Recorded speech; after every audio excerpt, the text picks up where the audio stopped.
खुलुमबाय लोगोफोर, नोंथांमोनखौ बड' हेल्थ टिप्स चेनेलाव बयखौबो बरायनाय बावहरग्रोनाय जाबाय। आं दिनै नोंथांमोननि सिगाङाव आरोबाव मोनसे देहानि बागै भिडिअ लानानै फैबावलायबाय। आसा खालामो नोंथांमोना भिडिअखौ नायना मोजां मोनगोन। आरो बेजों लोगोसेनो नोंथांमोनहा देहानि बागै भिडिअ नायबाय थानो गोसोब्ला आपडेट मोननो थाखाय चेनेलखौ साबस्क्राइब खालामनानै लादो आरो भिडिअखौ मोजां मोनोब्ला अन्नानै लाइक, शेयार आरो कमेन्टबो खालामनानै होलांब्लानो जाबाय।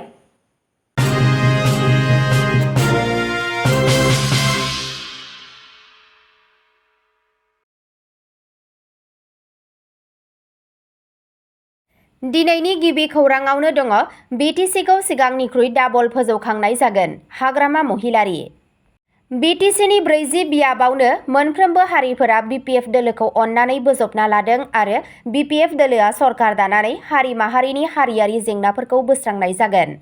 बे बाथ्रा होनायखौ मावफुंनो फोसावदों बिपिएफनि आफादगिरि हाग्रामा महिलारिया। मख'नो गोनांदि क'क्राझार सहरनि बिपिएफ गाहाय मावखुलियाव बिपिएफनि बिसायख'थि सामलाय आफादनि मावखुलि बेखेवनानै आफादगिरि महिलारिया बिटिसिआव बिपिएफनि सरकार फैयोब्ला थांनाय 15 बोसोराव मावनाय जौगाखांनायनिख्रुइ डाबल जौगानाय लाबोगोन होननानै बाथ्रा होदों। माखासे साननि उनावनो दोलोनि बिसायख'थि इस्ताहारखौ फोसावनाय जागोन आरो सोरखार दानायनि उनावनो इस्ताहाराव होनाय बायदियै रायजो राजाफोरनि गासैबो जेंनाफोरखौ मावफुंनाय जागोन होननानै बिथाङा फोरमायो।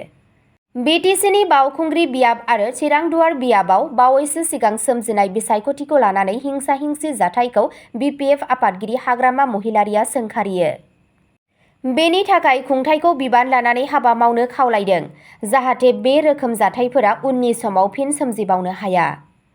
महिलारिया बुंदों दि बिपिएफआ गोजोन थासारि हास्थायो, बेखायनो सिगांनि समाव जालांनाय बेफोर जाथाया दाजाफिनथों होननानै दासान्दि बिपिएफ मावथिफोरा सामलायथायाव दङ। हाग्रामा महिलारिया खौरां बिजोंनि गेजेरजों इउपिपिएलनि आफादगिरि प्रमद बर'खौ गावनि मावथिफोरखौ सामलायनानै दोननो खावलायहरो। बिथाङा बिपिएफनिफ्राय गासैबो सामलायथायाव दङ, जेबो जेंना गैया। बिपिएफनि साफ्रोमबो मावथिफोरखौ आबेगजों हाबा मावनाङा होननानै बिथोन होदों। बेखायनो जोंनिफ्राय साननांगौनि गोनांथि गैया। रायजो राजानो मोनसे मोजां थासारिजों भट होनो खाबु होनांगौ होननानै महिलारिया खावलायो। नैथि खौराङाव दङ बिटिसि बिसायख'थिनि समाव क'क्राझाराव ड्राइ डे फोसावबाय। खौरां बिजोंनिफ्राय मिथिनो मोननाय बायदियै क'क्राझार जिल्ला मेजिस्ट्रेट मसान्दा एम. पर्टिना फैगौ बिटिसि बिसायख'थिनि समाव ड्राइ डे फोसावनाय सानफोराव जिल्लायाव फेग्रा मुवा आरो गुबुन गुबुन निसा थाखोनि मुवाफोरखौ लाखिनाय, फाननाय आरो लोंनायखौ आयेननि बेरेखा एबा हेंथा फोसावो। बे बिथोनखौ सुबुं थान्दै आयेन 1951 नि 135 ग दफा बायदियै आरो आसाम आबखारि खान्थि 2016 नि खान्थि 326 ख नि सिङाव फोसावनाय जादों। बे बिथोन बायदियै 20 सेप्तेम्बर 2025 नि बेलासि 4 रिंगानिफ्राय 22 सेप्तेम्बर 2025 नि बेलासिनि 4 रिंगासिम भट आजावनाय सम जोबजासिम 44 घन्टा निसा बेसादनि सायाव होबथानाया थाबाय थागोन। 26 सेप्तेम्बराव भट साननाय सानावबो ड्राइ डे फोसावनाय जादों। लोगोसे जुदि 24 सेप्तेम्बराव गोदानै भट नाजावनाय जायोब्ला बे सानावबो ड्राइ डेखौ मानिनांगोन। बेखौ उनसंनानै क'क्राझार जिल्लानि गासैबो फायखारि गुदाम, आइएमएफएल खुस्रा दखान off and on, country spirit दखान, क्लाब, हटेल, रेस्टुरेन्ट आरो लोब्बा गोनां फसंथानफोरा ड्राइ डेआव बन्द थानांगौ। रिपर्टनि बायदियैब्ला बे बिथोनखौ गोख्रोङै फालिनाय जागोन आरो बिथोनखौ मानियाब्ला आसाम आबखारि आयेन आरो बिसायख'थि नेमखान्थि बायदियै राहा खालामनाय जागोन। बिसायख'थिखौ गाहामै गाहाम आरो आलो गोजोनै सामलायनो थाखाय लोब्बा गोनां गासैबो नोगोरारिफोरखौनो हेफाजाब होनो थाखाय जिल्ला बेंगिरिया खावलायदों। थामथि खौराङाव दङ तामुलपुराव भारत-भुटान सिमनानि लामाखौ बन्द खालामबाय। फैगौ बिटिआर बिसायख'थिखौ गाहामै गाहाम खुंनांगौनि सार्थआव तामुलपुर जिल्ला मेजिस्ट्रेट पंकज चक्रबर्तीया मोनसे जर'खा फोसावथाय होनायखौ नुनो मोन्दों। बे बिथोन बायदियै 19 सेप्तेम्बरनि बेलासिनि 6 रिंगानिफ्राय भट आजावनाय हाबाफारिया जोबागौमानि तामुलपुर जिल्लानि बेंखनाव थानाय भारत-भुटान मुलुगनाङारि सिमनानि लामाफोराव हाबनाय आरो लाखिनानै थानायखौबो जर'खायै बन्द खालामनाय जादों। जिल्ला मेजिस्ट्रेटआ भारतारि नोगोरारि संरैखाथि 163 दफाखौ उनसंनानै बे बिथोनखौ फोसावदों। अदेबानि फाहामथायनि गोनांथार थासारियाव भुटाननिफ्राय भारतआव फैनाय सुबुंफोर, बे समाव भुटानाव थाहैनाय भारतारि नोगोरारिफोर एबा फोरमानलाइ गोनां गुबुन हादरारि दावबायारिफोर, रोखा फोरमानलाइ गोनां भुटान दावबायनो गोसो जानाय दावबायारिफोर, सिमनानि नायसंग्रा आउटपस्टआव रोखायै आनजाद खालामना गोनांथार आरो थाबैनो गाज्रि जानो हाथावगौ मुवा बेसादफोरखौ लाबोनाय गारि आरो भुटानाव थानाय तामुलपुर जिल्लानि मोनबा बियाबनि रोखा फोरमानलाइ गोनां भटारफोरखौ बे होबथानायनिफ्राय रेहाय होनाय जादों होनना फोरमायनायखौ मिथिनो मोनबावनाय जादों। ब्रैथि खौराङाव दङ धेमाजि जिल्लानि दाब दाब ओनसोलफोराव अमा बेदर फाननायखौ खुंथाया होबथानाय फोसावदों। खौरां बिजोंनिफ्राय मिथिनो मोननाय बायदियै धेमाजि जिल्लानि गहायाव आरो नलनिपामाव गोबां अमाफोरनि देहायाव स्वाइन फ्लु सन्देरनायनि हमदांनो मोननाय जादों। बे थासारिखौ नोजोर होनानै धेमाजि जिल्ला खुंथाया अमा बेदर फाननाय बायनायखौ होबथानाय फोसावदों होनना फोरमायनायखौ मिथिनो मोननाय जादों।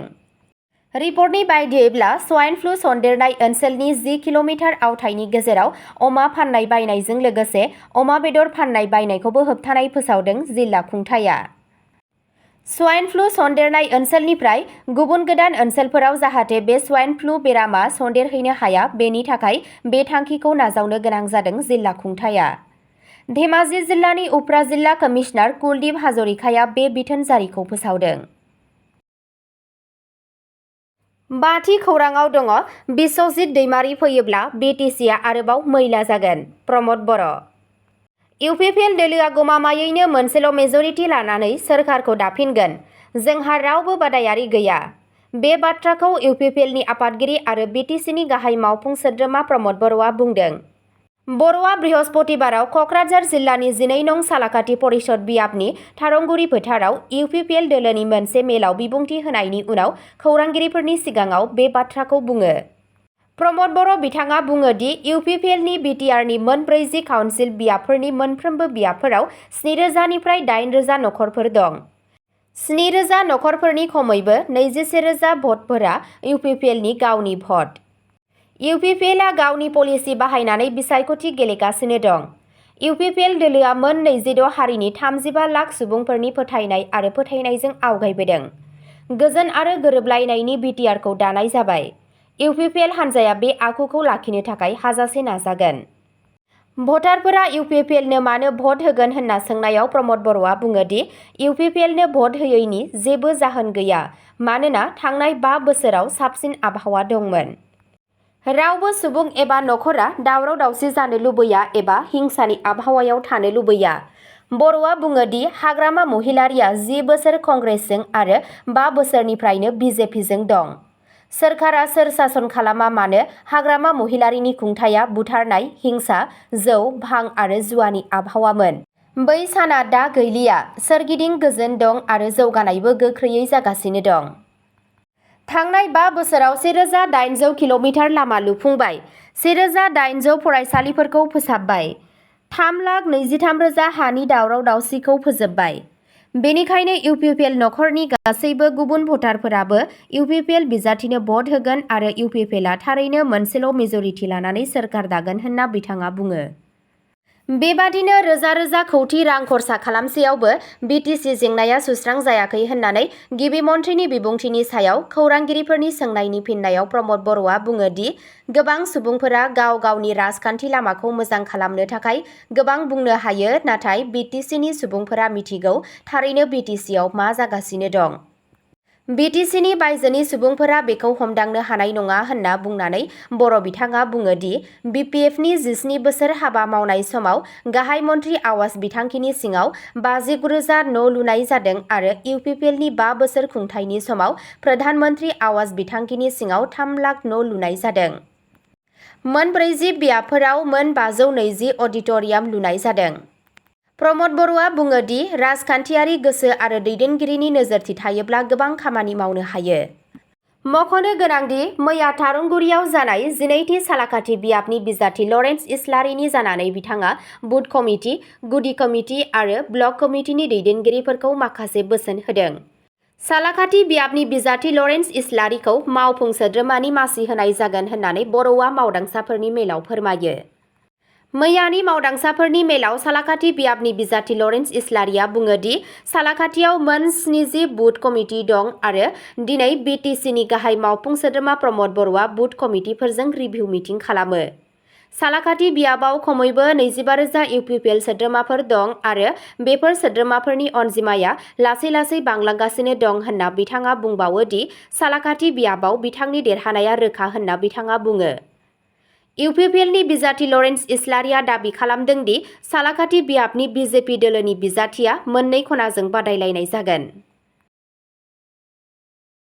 द'थि खौराङाव दङ सिडलीआव सोमावसारगिरिफोरा गिबि मन्थ्रि हिमन्त बिश्व शर्मानि मुसुखा सावदों। धुबुरी जिल्लानि गल'गन्जआव आख्रासु मावदांसाफोरनि सायाव पुलिसआ गाग्लोबनायनि हेंथायै सिडलीआव दावराव-दावसि सोमावसारदों। अल क'ट्स राजबंशी फरायसा आफाद आख्रासुआ चिरां जिल्लानि सिडलीआव थानाय 27 नं माहारियारि राजा लामायाव आसाम चिफ मिनिस्टार हिमन्त बिश्व शर्मानि मुसुखा सावनानै गोख्रों सोमावसारनाय हाबाफारि लायो। सोमावसारगिरिफोरा BJP government down with BJP government, CM मुर्दाबाद आरो गो बेक बिजेपि बायदि स्ल'गान होदों। बे सोमावसारनाया धुबुरी जिल्लानि गल'गन्जआव बुधबारनि मोनाबिलियाव जानाय जाथायनि उनाव जादों, जेराव पुलिसआ आख्रासुजों खुंजानाय मोनसे हानजा सुरनायाव लावथिजों गाग्लोबदोंमोन। बे हानजा सुरनायाव क'ट्स राजबंशी हारिनि थाखाय अनुसूचित जनजाति (एसटि) नि थाथाय आरो आलादा क्षमताफोर हादोरसा दाबिनाय जादोंमोन। पुलिसनि गाग्लोबनायाव गोबां सोमावसारगिरिफोरा जोखोम जायो, जायनि जाहोनाव सुबुं समाजनि गेजेराव गोबां रागा जोंखांदों। सिडलीनि आख्रासु दैदेनगिरिफोरा बिटिआर इउनिटजों लोगोसे सरकारनि खामानिफोरखौ सोंखारियो आरो फैबाय थानाय बिटिसि बिसायख'थियाव क'ट्स राजबंशी सुबुंफोरा बिजेपि दैदेननाय सरकारखौ गोख्रोङै फिन्नाय होगोन होनना सांग्रांथि होयो। बेनि उनाव सिडली पुलिसआ धर्ना होनाय जायगायाव नुजाथियो आरो मुसुखानि अरखौ खोमोरो।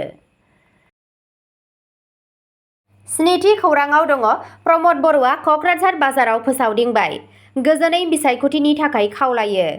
बड'लेण्ड टेरिटरियेल रिजन (बिटिआरनि दैदेनगिरि आरो इउनाइटेड पिपल्स पार्टी लिबारेल (इउपिपिएल)नि बिजाथि प्रमद बर'आ दतमा बियाबनि सेरफांगुरि बाजारनिफ्राय गावनि फोसावदिंनायखौ जागायबाय। गोबां इउपिपिएलनि मावथि आरो मददगिरिफोरजों लोगोसे बर'आ फानग्रा आरो गलादारफोरजों नांथाबनानै बिसोरनि मददखौ बुथुमनो हायो। बिथाङा बुङो दि इउपिपिएलनि गुबै थांखिया गोजोन आरो जौगानाय।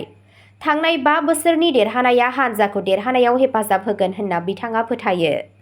बिटिआरनि मोन 40 बियाबफोरनि गेजेराव दतमा बियाबखौ मख'नानै बर' बिथाङा बुङो दि इउपिपिएलनि खुंथायनि थाखाय बे ओनसोला नोजोर होथावना दावगानो हादों। बावखुंग्रियाव बावैसो जानाय हिंसायारि जाथायखौ लानानै बर'आ गासै राजखान्थि दोलोफोरखौ गोजोन थासारि लाखिनो आरो बिसायख'थिखौ सुबुंखान्थि आरो मोजां आदबजों खुंफुंनायखौ थि खालामनो खावलायो। 8थि खौराङाव दङ रेल मन्थ्रि बिफानआ आसामाव गोदान ट्रेन थाद'नायखौ गनायथि होदों।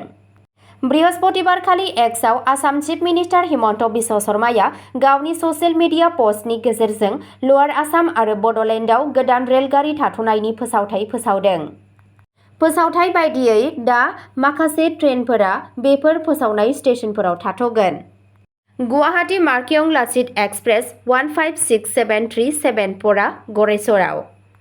हावड़ा डिब्रुगड़ कामरुप एक्सप्रेस 1595-960 आ गरेसर आरो Gossaigaon हाटआव। Kamakhya Anand Vihar north east express 1250-506 आ गसाइगाव हाटआव। निउ जलपाईगुड़ी गुवाहाटी वंदे भारत एक्सप्रेस 2227-28 आ गसाइगाव हाटआव। आलिपुरदुवार गुवाहाटी सिफुं एक्सप्रेस 1575-354 आ सौतारायाव।